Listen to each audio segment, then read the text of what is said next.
Hi, everyone. Welcome to the Fluid Fan podcast. I'm your host, Angela Ruggiero, the co-founder and CEO of Sports Innovation Lab. And if you didn't know, a four-time Olympian, which is super relevant for today's conversation because we're going to be talking about the Olympics. And I am excited, so excited for this conversation. As you know, at Sports Innovation Lab, we nerd out every day on behalf of our clients, on behalf of the industry around technology, fandom, and how fan behaviors are changing. That's really what we study, the fluid fan, and try to help the industry better understand, again, how tech is changing the fan, their behaviors, and what to do about it. What's your strategy? How to build the right fan experiences. So we break apart fandom, fan engagement means everything and nothing, and hopefully break some of that down here on these podcasts. So I'm glad you're learning something. If you're listening, tell us more what you're looking for. But today is all about some of my favorite things. One of my favorite people by far, Rick Echevarria, who is someone that comes from Intel. He's the vice president of sales and marketing group and the GM of the Intel Olympics and Paralympics program.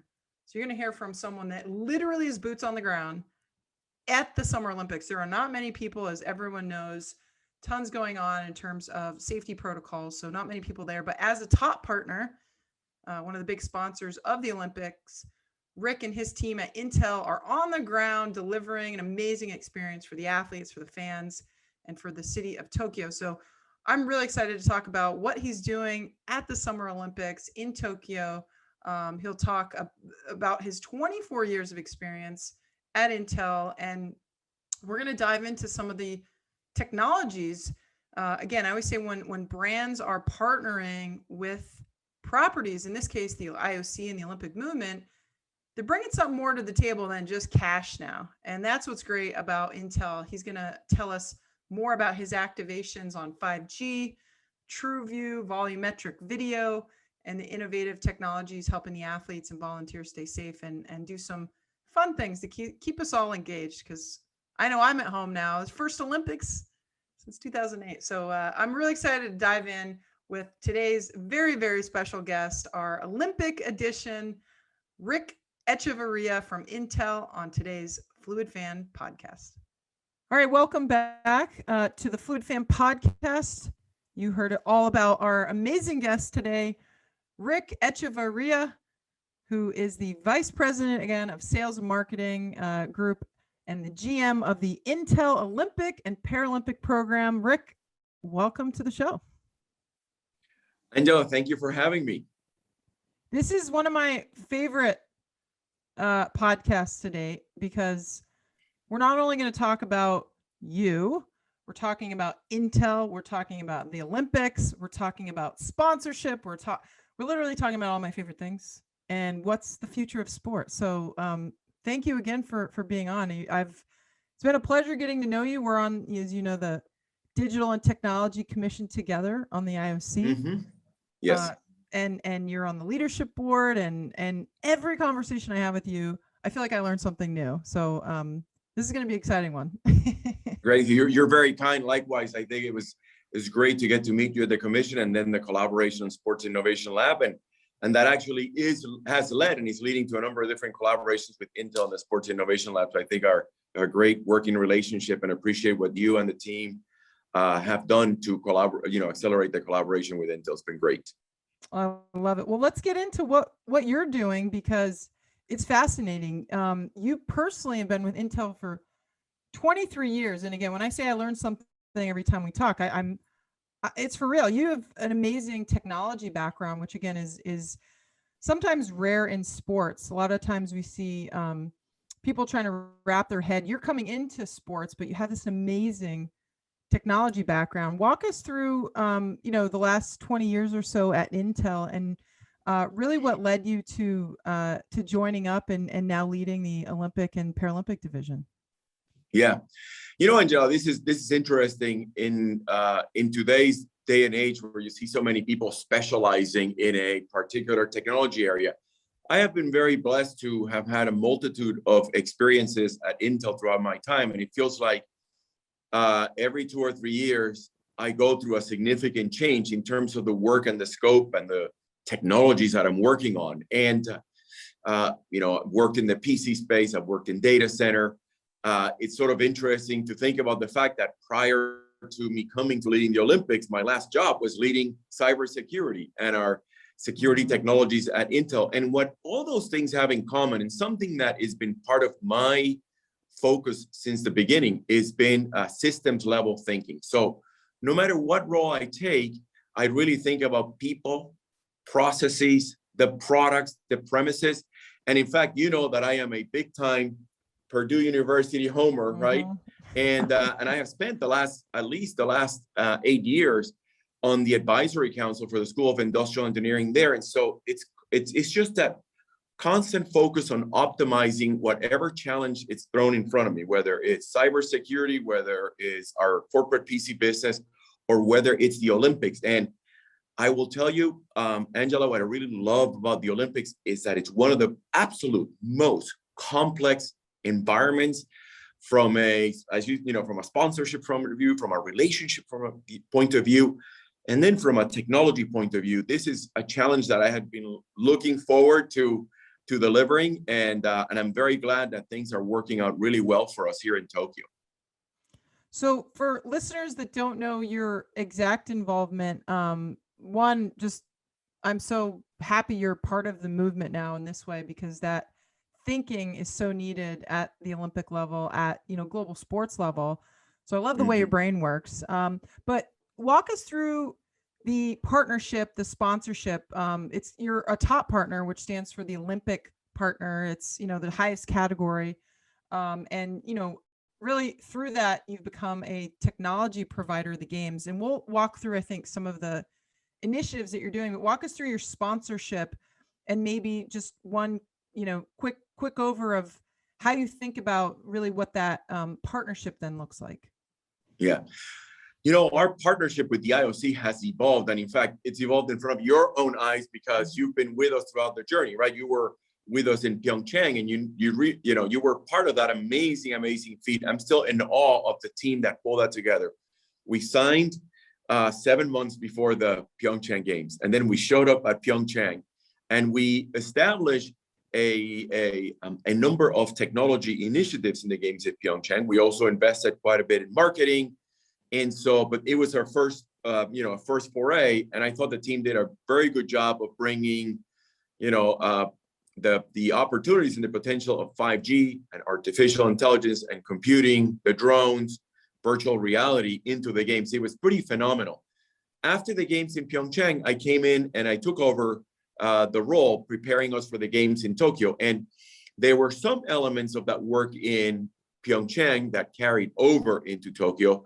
But when I came on board, I thought that we had a unique opportunity with Tokyo to really go on a bigger scale when it came to a technology point of view. And I want to walk you through our thinking here and how did we get to, what we ended up doing. And the first thing that I did is I asked one of our colleagues here, walk me through the technology opportunities in an Olympic Games. And then we simplify that into 2 areas. We said there are technology investments that are made to host the games, right? That's the city of Tokyo being able to host the games. And then there are technology investments that are made to deliver the games. And so that gave, the initial, and allow us to build the initial roadmap for the games. And then, Angela, we then started looking at who will benefit from the technology investments that we're going to make. Obviously, the IOC and the Tokyo Organizing Committee, great partners. But what are the personas that are going to benefit from the games? Number one, the athletes. You know this better than anybody. The Olympics are really about the athletes. What can we do for the athletes to improve their performance, deliver better experience for them and for their families? Second, a close second, was the citizens of Tokyo and of Japan. Intel has been in Tokyo since 1976. This country has meant so much to the development of the technology industry and to Intel's success that we said, we got to do something for the citizens. They're very important. How about the people who are delivering the games? You know this, again, very well. Lots of venues. There's so much behind the scenes. Is there any way that we can help those that are delivering the games actually deliver the games, right? The fans in the stands, we don't have that many of those in Tokyo this time, but the fans back at home, how can we enhance the experience? And last but not least, are there opportunities to work with the rights holding broadcasters so they can also deliver a better experience in a much more efficient way? And so it sounds complex, Angela, but it was just the foundation of investments to host and investments to deliver. And then you look at those 5 personas, what can we build and what can we deliver around that? And we've got north of 20 different technology integrations happening at the games here in Tokyo. Wow, that's amazing. Well, a lot of processes, a lot of, as you said, it's one of the most complex, not sporting events in the world. Yes.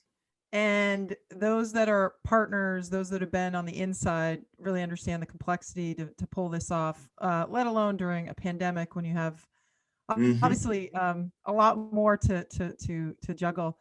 Maybe we can dive into some of the personas then, because I think that might be an interesting way to talk about some of your technology. I know, as the former chair of the IOC Athletes Commission, I was on boots on the ground in Pyeongchang, sitting with your team. I got to see some of the amazing activations.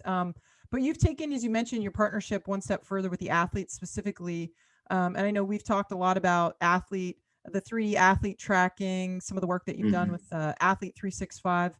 Maybe you can start with, what are the ways Intel is delivering support and enabling athlete performance? Yeah, I'm going to start great set up for this question, because there's 2 aspects to it. One is what we're doing from a technology point of view, which is really interesting, but also our commitment to the athletes as people. So thank you for giving me the opportunity to talk about both of those.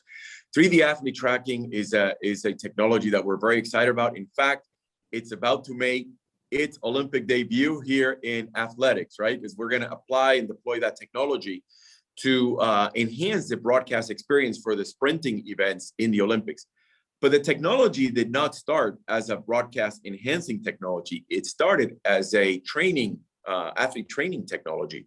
And what the technology does for the audience here is we basically take a combination of computer vision and artificial intelligence. And while the athletes are performing whatever sport they're performing, but in this case, we can focus on the sprinting since it's the most relevant right now, we basically apply algorithms, what I call pose algorithms, right to the pose of the athlete. We basically create a 3-dimensional mesh of the athlete's movement. And then we take that, in the case of a sprinting event, frame by frame by frame, you're just capturing data and the meshes. And what you're then doing is you're applying artificial intelligence to the algorithms to capture key elements of the race. And then you have to apply some pretty heavy compute to create a graphical overlay that can then be delivered to a rights holding broadcaster so they can then tell the story. So if you think about a sprinting event, people look at the beginning, at the end, and you have the speed. And that's most of what people get today. Well, we can give you some insights about the acceleration of the athletes. Part of winning in those events is not about accelerating, it's about accelerating for the longest time and also slowing your deceleration time. Those things, they sound scientific, Angela, or things like the stride length, but when you watch it, and we've watched this used in a couple of trials prior, and you listen to the stories, you go, wow, that's kind of an interesting insight. Yeah. And Sports Innovation Lab has been at the leading edge of this concept of using data to not only help athletes but engage fans. This is right, at the heart of what you at the Sports Innovation Lab advocate. When I think you announced it at CES, and I was so excited because we just started. I think we just published a report called Athlete-Driven Media is what we call it. And this idea, as you said, the performance technology that's allowing athletes to better understand their bodies and how they train and how they perform.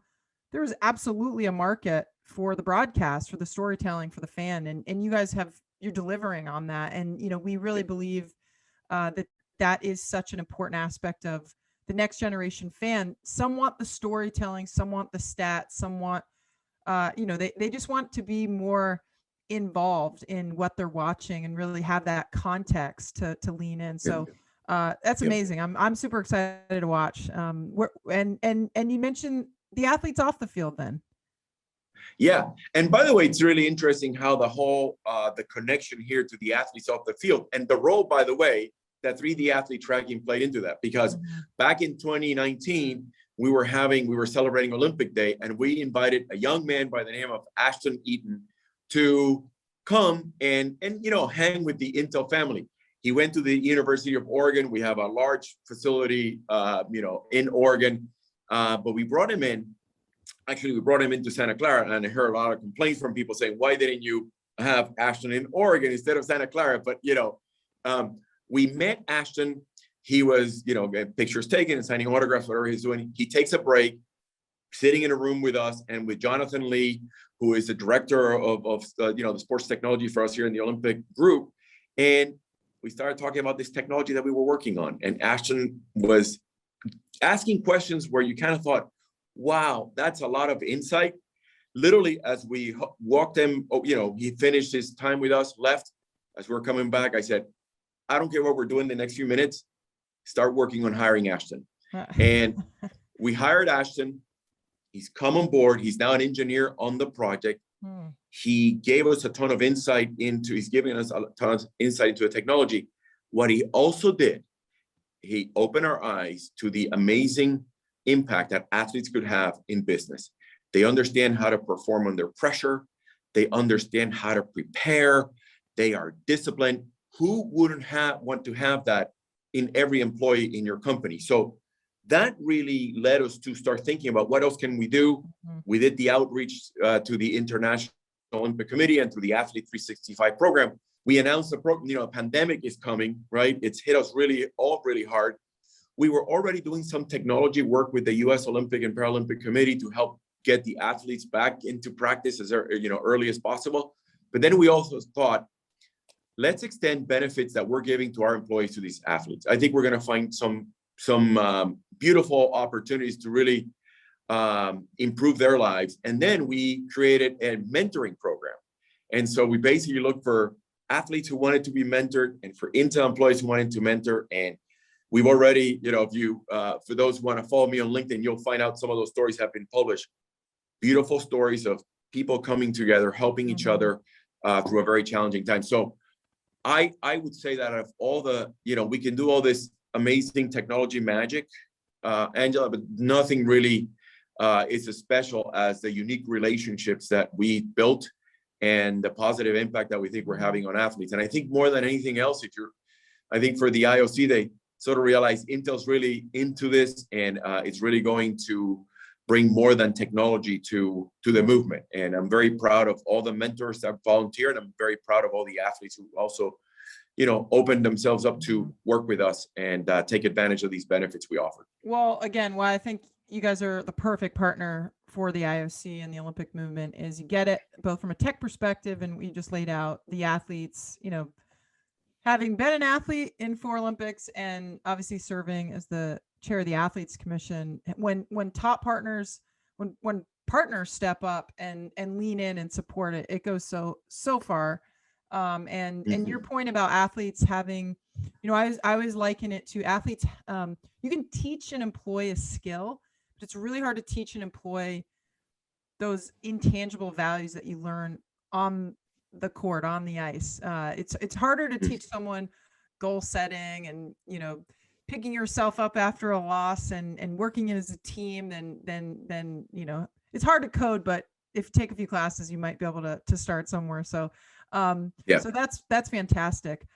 How about we turn it over to the fan? Cause I know, from Intel's perspective, you've put a sizable investment in really trying to help, not just with, the athlete 3D tracking, but your TrueView technology. And I saw it firsthand in Pyeongchang, and it's something that absolutely transforms the broadcast. So walk us through this immersive media, as we call it, and what you're doing in Tokyo. Well, we have brought TrueView to the basketball arena here in the Saitama Super Arena, and I think we've already seen over 60 clips be created for this technology. Just to explain to the fans what we do is we basically put an array of cameras all around the arena, and we capture, when you think about an image on your screen, you usually think of it in 2 dimensions, right? The X and the Y.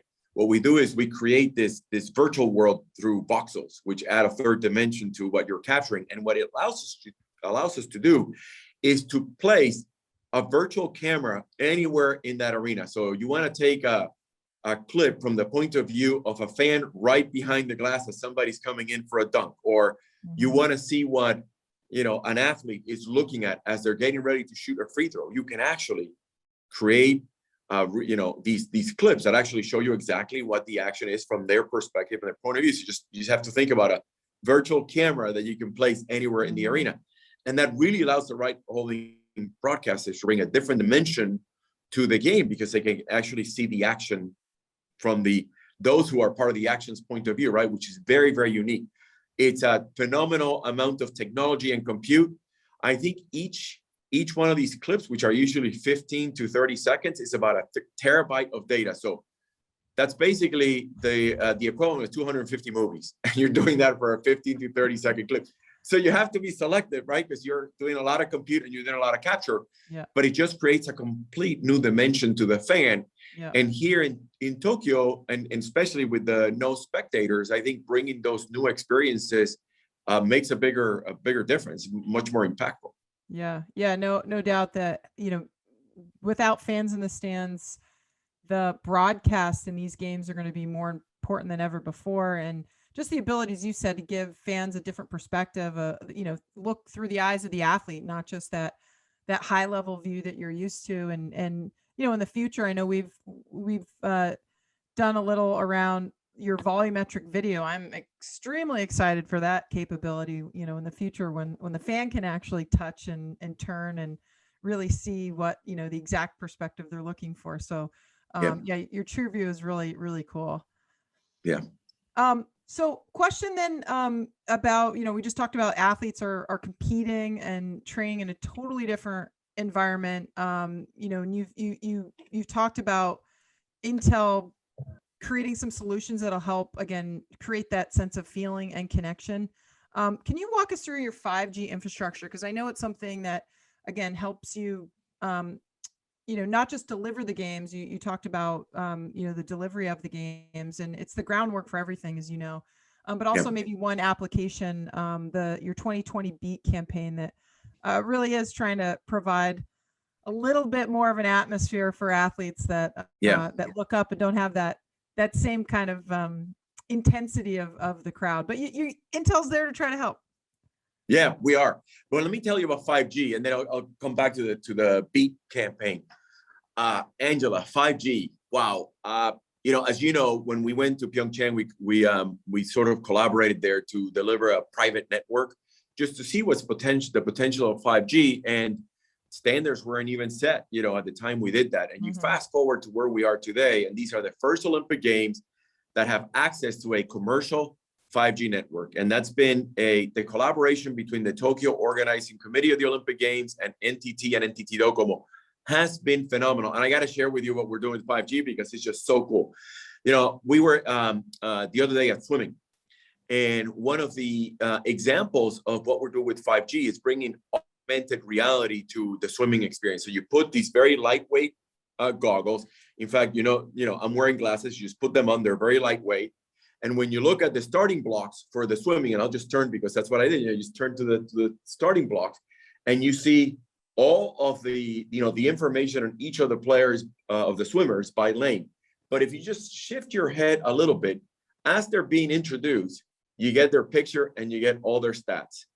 And then as the race is happening, you're looking at the race and you're following the race with all of the tracking that you would do when you're watching it on TV, the world record line and all those things, except you're basically experiencing both almost the TV and the in-person experience at the same time. And this is all possible because of 5G and compute right there in the arena, right? It's what we call edge computing. And we're bringing it right there and then. We are using 5G in golf to provide multiple angles. Again, higher speed allows you to tax your network a little bit different. And then the one experience that I am looking forward to seeing is what we've done with sailing. Okay, if you think about sailing, you're really far away from where the action is. how do you bring it closer to the fan? Yeah. Well, how about if we use the 5G network? We send a bunch of cameras in drones and we send a bunch of cameras in ships, and you capture the action. And over the 5G network, you bring all that technology back to compute at the edge. And how about you overlay it on a 50-meter screen on a barge by the shore at 5K resolution? How's that for cool? That's amazing. No, you guys, I love, anyway, I feel like we could talk for hours. All the cool stuff you guys are doing. You mentioned one word I want to revisit, because obviously 5G enables and edge computing. Yeah. For we haven't actually covered that on this show, and that unlocks so much, and you guys are experts at that. So just walk us through quickly what that technology is and what we can even expect in the future for future Olympics. Well, what that technology enables to do is just these experiences are a combination of the content that's created, the data that is captured, the amount of compute that you do, and the network. And if you're going to deliver something like this, let's just go back to that sailing experience. You can't take all that data and try to transmit it and transfer it to a data center, miles away. Before you bring it back, the latency will kill the experience. So by having the ability to do your processing, your compute, and your storing right there and in venue, it just unleashes all these capabilities. So that's really what we mean by with edge computing, is you're basically bringing data centers into the venue. Now, for some technologies, I do want to take you back to 3D athlete tracking. There's so much compute to deliver that technology that we actually use the edge to package data. We do need a cloud backend because it requires very significant computing. And then we have to bring it back to the stadium. So, it's some of these technologies are much easier, and we have 10 to 20 seconds to do this, right? So it's just amazing to think about. The edge is going to give you certain capabilities, right?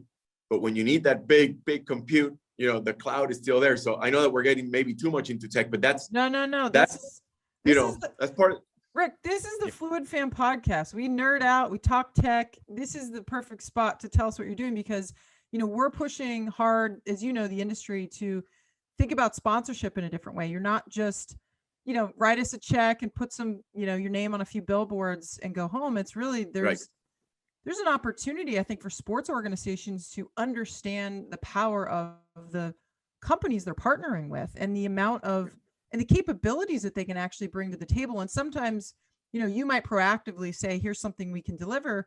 But I believe the onus is also on the properties to say, here's what I need, and, trying to find that fit in between. So yes, I think in the future, that we're going to see more and more technology companies be sponsors, but really partners in delivering these kinds of experience that you're talking about, that fans are expecting, and quite frankly can't be delivered by every sponsor.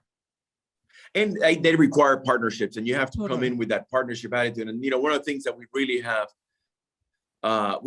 enjoyed the working relationship with the Tokyo Organizing Committee. They obviously wanted to bring technology into the games.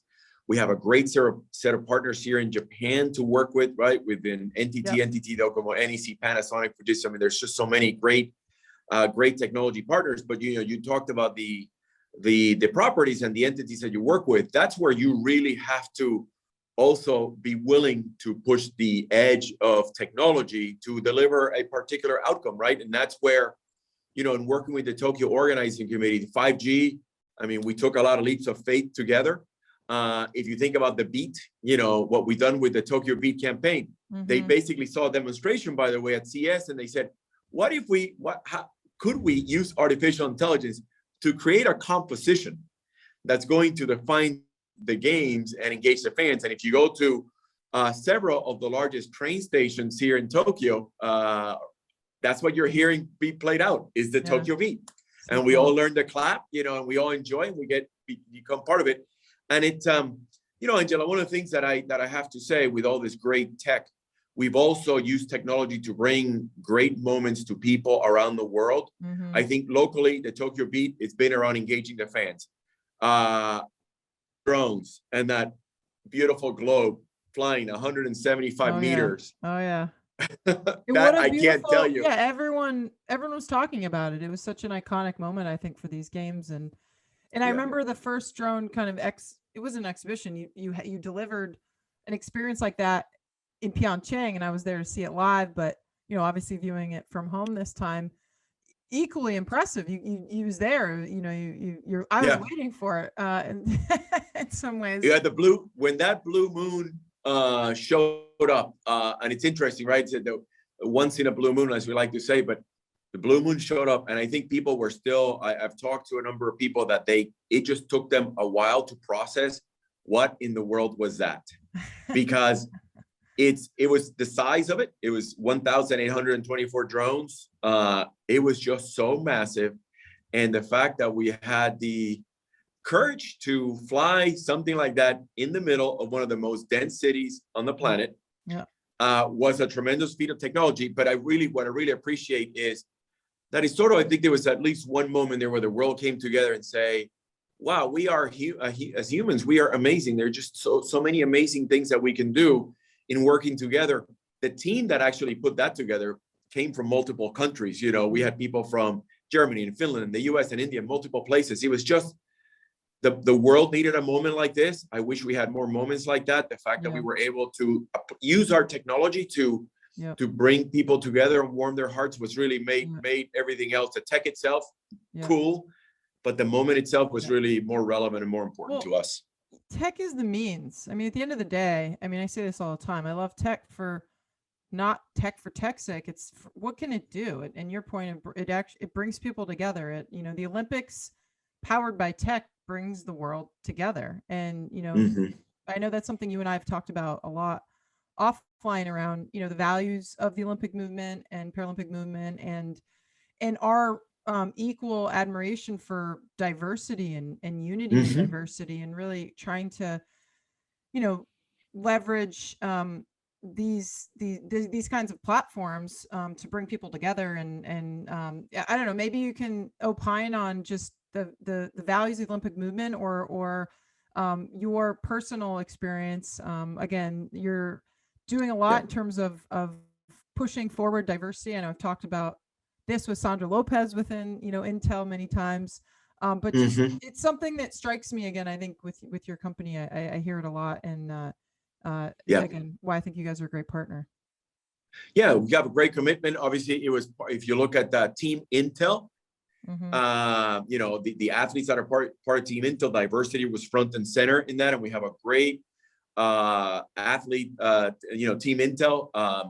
We by the way got our first gold medal for a Team Intel athlete with Uta Abe in judo in the 52 kilo, and she is she's just a phenomenal ambassador for us, right? Amazing. An amazing, ambitious, focused woman who uses technology to analyze. One of the first things when we first met with her is, hey, I use Intel technology to analyze, what I do and analyze my opponents, and it led to victory. And so she's a great example. We're going to be rooting so hard for Noah Lyles, in the 200 meters and, and easy events. So I think our Team Intel, commitment there to diversity, obviously very committed to diversity as a company, and associated with the Olympics. As for the Tokyo Games, you're almost achieved parity. And I think these mixed events, men and women competing together, I've watched some of that. That is very cool. I've watched it I've seen some badminton and some of the other events. It actually, it brings a great dimension to this concept of teamwork that I think the IOC really got that right. What a great way to make that happen. Just quickly on that, I've been a part of several youth Olympics, and that's sort of the testing ground, the incubator, like the NBA's G League. We try things out, and these mixed sports these mixed gender events are a huge win for the federations. The IOC is capped at how many athletes that can participate.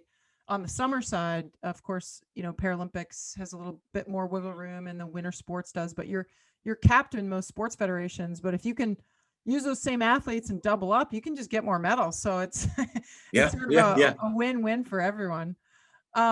Maybe one more technical question on, you talked about supporting the infrastructure, and one point I have to ask around your 5G infrastructure and keeping athletes, coaches, volunteers safe. COVID obviously is a big focal point of these Olympics, and you're actually taking a lead and really supporting Yeah. movement through the villages and through some of the venues. Can you talk about the IOC data collection project and what you're doing to, again, help keep everyone safe in these games? Yeah, great. That's another great project. The idea here is to also use a combination of computer vision and analytics to help manage and optimize. Going back to the way at the beginning of the podcast, we talked about optimizing process and people and premises. This is just a perfect example of that, where we're able to keep track of the utilization of different venues. We can keep track of how many people are at the venues, depending on the property. And when I say property, I mean the IOC and the Olympics, but other events around the world. They've actually used this technology that we originally were targeting to the first, when the Olympics first were scheduled for 2020.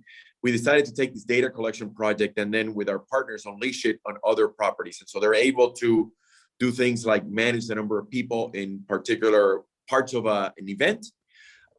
We're just able to track the utilization of assets. I think one of the key principles of the IOC agenda has been around the repeatability and sustainability of the games. And but before you can really get there, you need to use data to understand, do I need to be, deploying these many buses at an event? Can I optimize my transport utilization? That will help you with the carbon footprint. Do I need to build venues of this size? Can I go reduce them? There's all sorts of things that we can use this data, this IOC data collection project, to optimize future games and make them more sustainable, make them easier to deliver. And so we're very excited about that. And we're also excited because, like I said before, it's a technology that we were developing and collaborating with the Olympics in mind, but it basically scaled outside of the Olympics. And when we think of deploying technologies for the Olympics, Angela, it's one of our principles. We try to avoid doing one-offs. We try to do something that's very highly usable and valuable to that particular experience, but can we also scale it and deliver it post the games? And for the majority of our activations, IOC data collection, 3DAT, 5G, TrueView, many of these are going to be applied beyond the Olympics. So that is also part of our consideration. I love it. And Rick, you mentioned sustainability, obviously a big point in Agenda 2020 and now Agenda 2020+5 for President Bach.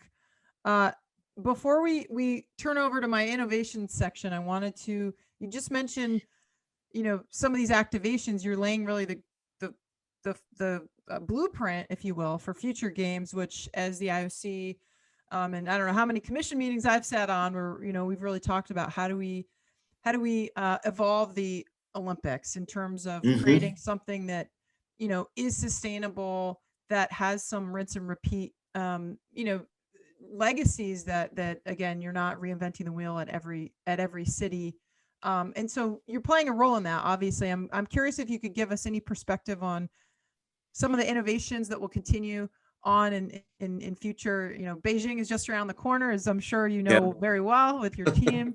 Paris, a couple 3 years out here, but is there anything that we should be thinking about in terms of, your perspective on sustainability and how the IOC and its partners are really thinking about building out that infrastructure and that support, and or something specific that you wanted to maybe give us a little preview on before the next Winter Games around the corner?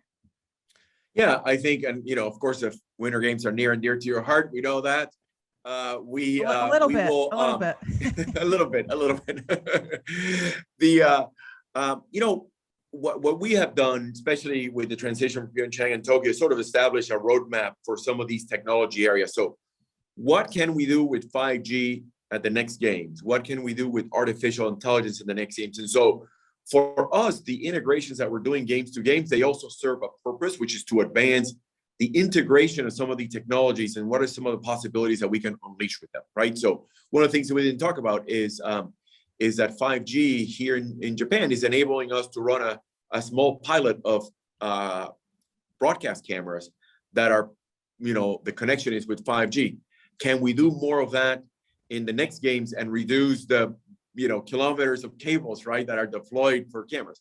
Those are the kinds of areas that we're going to go towards. What is the next innovation we can apply AI to? We also have, in Beijing, the Paralympic Games, right?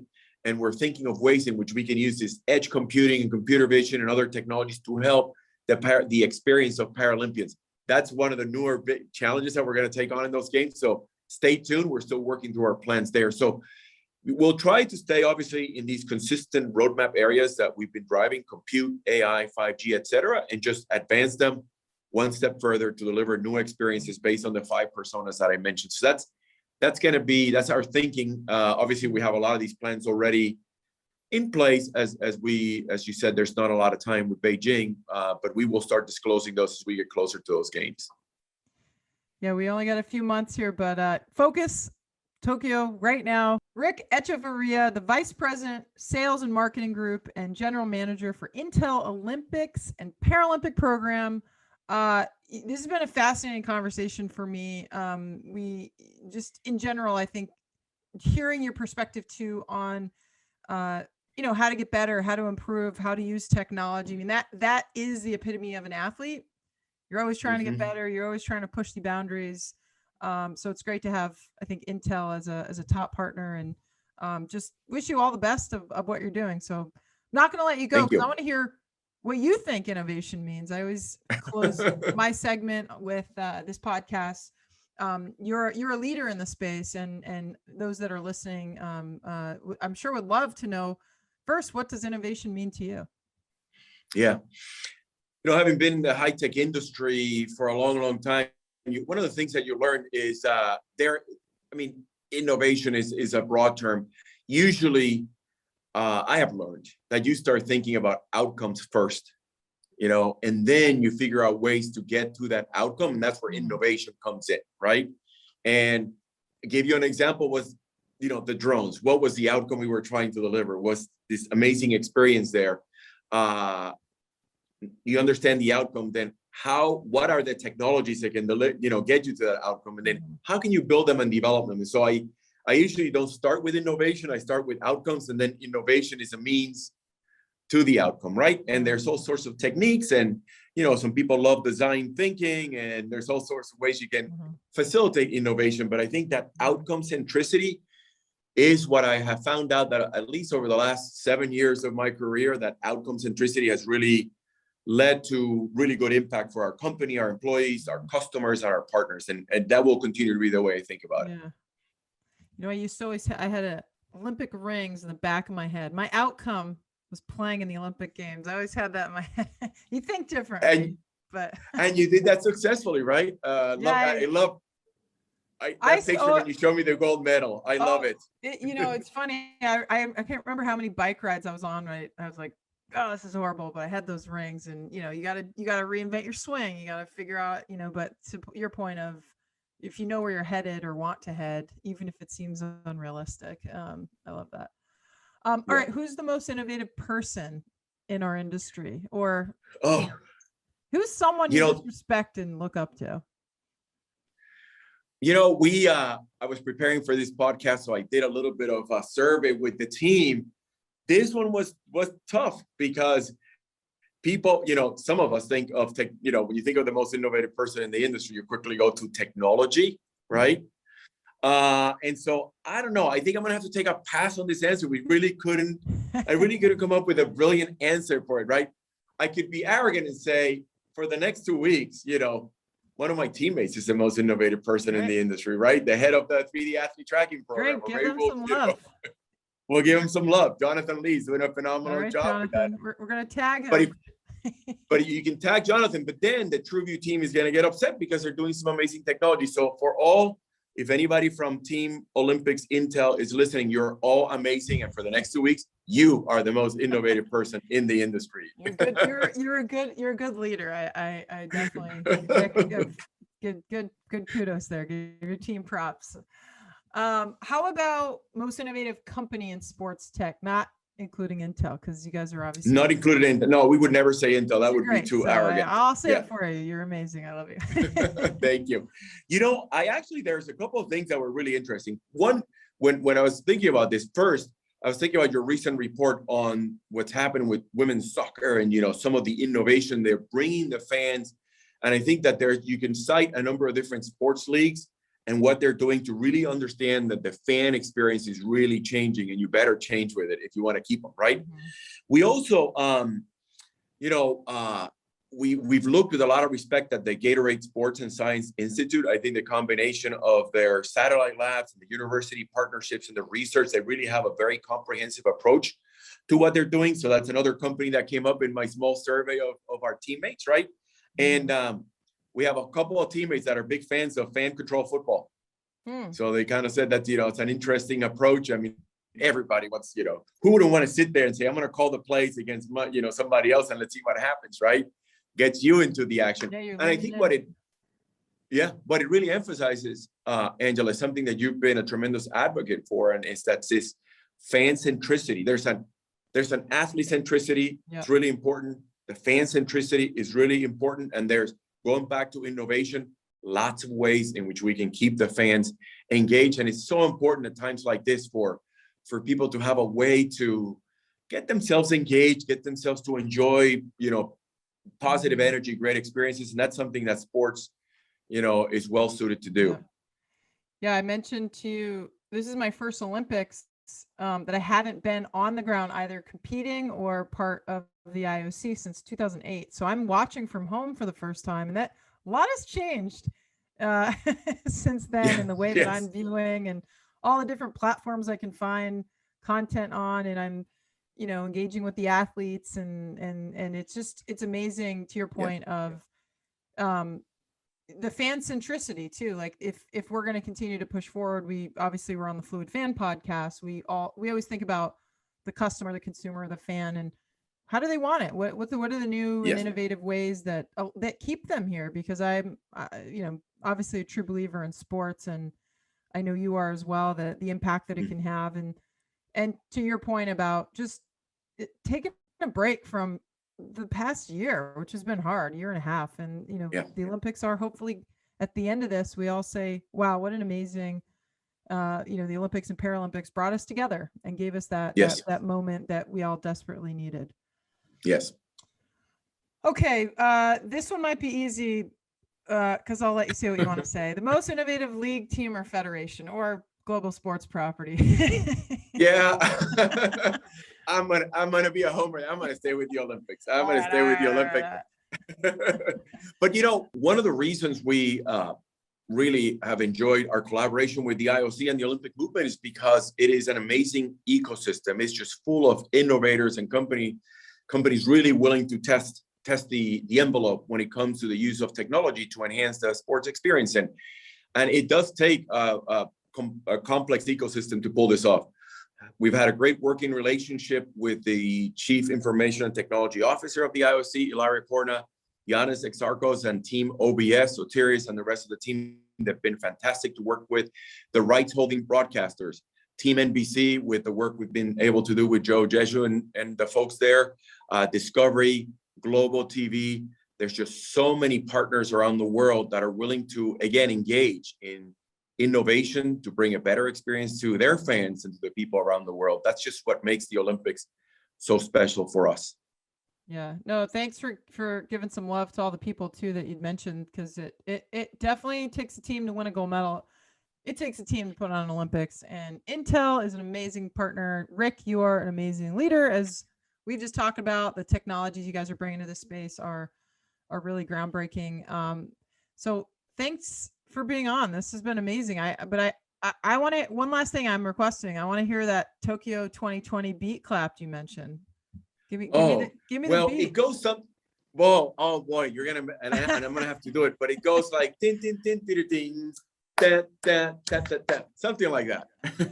So every athlete coming home is gonna have that in their brains, I'm sure, for months. I don't know if they'll have it, but all the citizens here have that beat. And now that you asked me the question, number one, I'm going to have the beat in my head the whole time. And number two, I'm going to regret that I didn't properly prepare for that question, because somebody's going to give me some, the fact that I blew the Tokyo beat. Unacceptable. Hey, but I did it for you. I took a chance. 5G, cloud, every other edge. I think you're swimming in the right lane, Rick. But and I'm a decent salsa dancer, but you didn't ask me to do that. Okay, last question, fun question. What sports are you watching? Do you have a favorite sport while you're there? I'm the usual. Basketball is a big, 3x3, by the way. What an amazing, fun experience that has been. That, by the way, Obviously, you started at the Youth Olympics in 2010 started the in Youth Olympics. Singapore. Yeah. Now it's a And cool last night we had sport. the U.S. women win it. It was pretty amazing to watch that sport. That one captivated me. And then, I wanted to accompany a colleague who wanted to watch that country up north, great Canada. And they wanted to, I said I wouldn't mention it, but to a rugby sevens. And man, that was a cool thing to watch. I'd never been to rugby sevens. I love it. I love rugby. Well, I'm actually on the board of World Rugby, so thank you for saying that. Oh well, what do you know? I got hooked though through sevens because it's just this fast paced, 15 minutes. You're back and forth action. You turn around, you go to the bathroom, you grab a beer, the game's over. You have to be glued in. So it's yeah. But I won't. I'm happy you picked that sport. I'm gonna hold it against you. My friendly neighbors up north. Well, the U.S. played later, but I just wanted to just to share with you that I went there because they want my colleague who wanted to watch her team, and I said I'll just go watch it. Yeah, well that's fair. Rick, thank you for being here and sharing your insights, and good luck the rest of the way in Tokyo. Appreciate the time and the opportunity, Angela. All the best. Once again, I'd like to thank Rick Echevarria from Intel. You heard us. What a great conversation. Again, some of my favorite things: Olympics, technology, better experiences for the fans, for the athletes. Rick and his team are absolutely focused on the right things. So I had a great conversation. Hopefully you enjoyed listening, and it brought you closer to what's going on the ground in Tokyo for the Olympics and Paralympics, which are just around the corner. He had a lot to say, obviously, about his group and, really the entire Olympic movement coming together to build these amazing experiences and in bringing these different solutions to what we're trying to do for these games and the future games. So, Rick, thanks again. You were awesome. Looking forward to our continued partnership together with Sports Innovation Lab. You're the best. I want to thank my producer, Jack Barlow, and my entire team. You guys are pushing the envelope, pushing the market, supporting the market, really just trying to rethink how to do things differently. We're all about disruption here. Status quo, no thank you. If you're in the mindset of this, corporate competitor, Olympic athlete, you want to get better each and every day, you've come to the right place. That's what we're trying to do, is really bring insights from the industry, the best practices and practitioners like Rick that are absolutely driving the industry forward. So thanks to my team. Thanks to you, my listener. Please feel free to subscribe. Give us 5 stars if you really love us. Tell us what you like, what you want more of. At Sports iLab, my personal channel is at Angela Ruggiero. We love to nerd out. Tell us what to nerd out over, which guests, what technologies, the Fluid Fan, what parts of the Fluid Fan interest you, and we'll try to cover it on this podcast. So until next time, thank you again for joining this super special edition, this Olympic edition, my favorite. I'm totally biased, by the way. I will admit it. A lot of cool sports and leagues, but you can't beat the Olympics. I'm just going to say it. It's my favorite. I'm showing my cards. I shouldn't show my cards. I'm supposed to be objective, but I'm not today. Awesome edition today. Fluid Fan podcast on the Olympics. Thanks. I'll see you next time.